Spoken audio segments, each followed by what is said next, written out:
Bienvenue en classe. Quelle joie de vous retrouver, comme à chaque fois, pour ces quelques minutes où nous allons parler des mots de la langue française. Nous sommes établis à la médiathèque du Centre culturel francophone du Rwanda. Comme à chaque fois, c'est toujours un plaisir d'être ici. C'est un bon cadre pour lire et pour être inspiré par les livres, etc., etc. Et c'est ouvert au grand public, donc passez. Il y a toutes sortes d'ouvrages que vous pouvez découvrir et faire découvrir à votre famille, pour ceux qui ont des enfants jeunes ou moins jeunes, qui pourraient peut-être apprendre un peu plus grâce à la lecture. Mais aussi pour nous les grands, oui, il y a tout. Alors, c'est aussi sur Rwanda TV que vous retrouvez notre classe.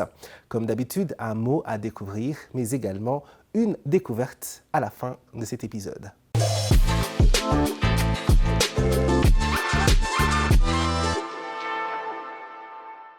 Notre mot du jour, c'est proposition.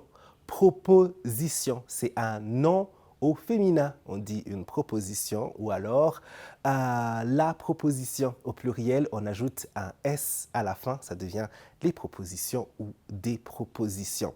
Comme d'habitude, on commence avec quelques définitions. Le dictionnaire, le Robert, dont nous sommes armés pour préparer cette classe, nous propose 3 définitions justement. Lesquelles sont-elles? Allons-y avec la toute première.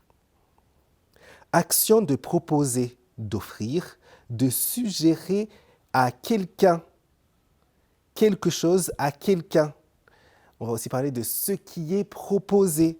Un exemple concret, ce sera faire, accepter ou encore rejeter une proposition. Oui, on peut vous faire une proposition, vous pouvez faire une proposition. Vous pouvez alors accepter la proposition qu'on vous a faite ou la rejeter tout simplement. Là, je pense qu'on comprend tous. Deuxième définition de notre mot du jour, proposition. Dans le domaine de la logique, ou bien si on fait un exercice de logique, un peu dans la philosophie aussi, on va parler de assertion considérée dans son contenu. Un exemple concret, ce sera démontrer qu'une proposition est vraie, fausse ou contradictoire. Voilà, donc vous le savez, parfois on fait un exercice de logique, on vous dit, est-ce que la proposition de tel philosophe, par exemple, est vraie, fausse ou contradictoire? Ça va être ce qu'il a proposé, disons, l'idée générale de l'assertion de telle personne. Est-elle contradictoire? Est-elle vraie? Est-elle fausse selon vous? Troisième et dernière définition de notre mot du jour, proposition.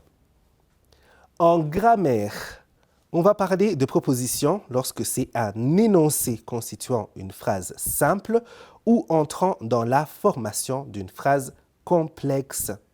Exemple concret, proposition principale, subordonnée, indépendante.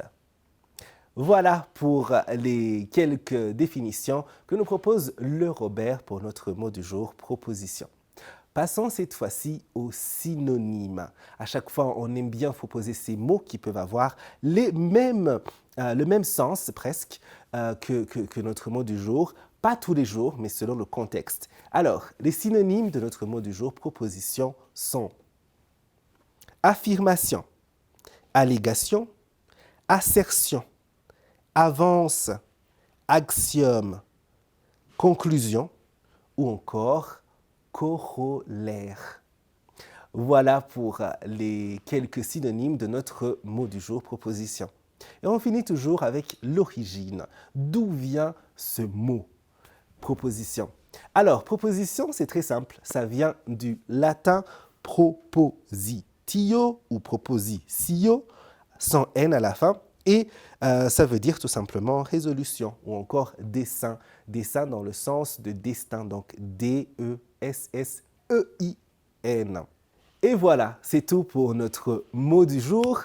On passe à la découverte tout de suite. Et bien sûr, ce n'est pas très loin de notre mot du jour, proposition. Restez avec nous.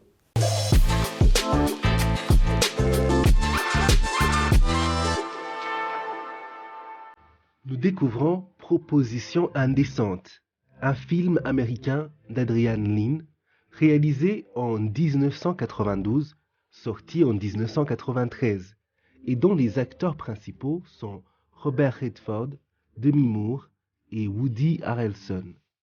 Voici son synopsis.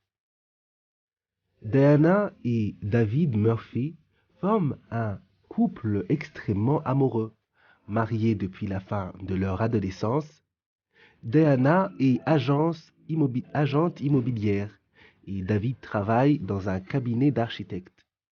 Avec le projet de construire une maison ultramoderne, ils empruntent une forte somme d'argent en vue de bâtir la maison. Mais tous deux perdent leur emploi en conséquence d'une grave crise économique. David emprunte $5 000 à son père et se rend avec Diana à Las Vegas pour tenter de les faire fructifier. Ils ont en effet besoin de décupler pour rembourser leurs dettes et finir la maison. Malheureusement, alors que leur premier jour leur avait permis d'atteindre la somme de $25 000, ils perdent l'intégralité de l'argent le lendemain. Dépités, ils s'apprêtent à quitter la ville quand ils aperçoivent une partie de blackjack du célèbre milliardaire John Gage.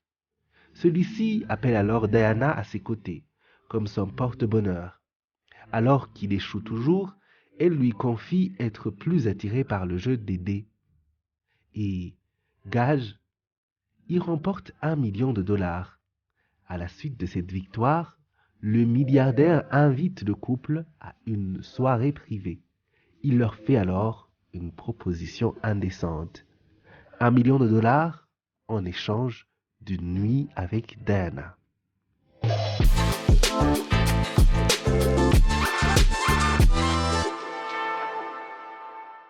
Voilà, nous arrivons à la fin de notre classe. J'espère que vous avez passé un bon moment avec nous et que vous avez pu apprendre quelque chose de nouveau.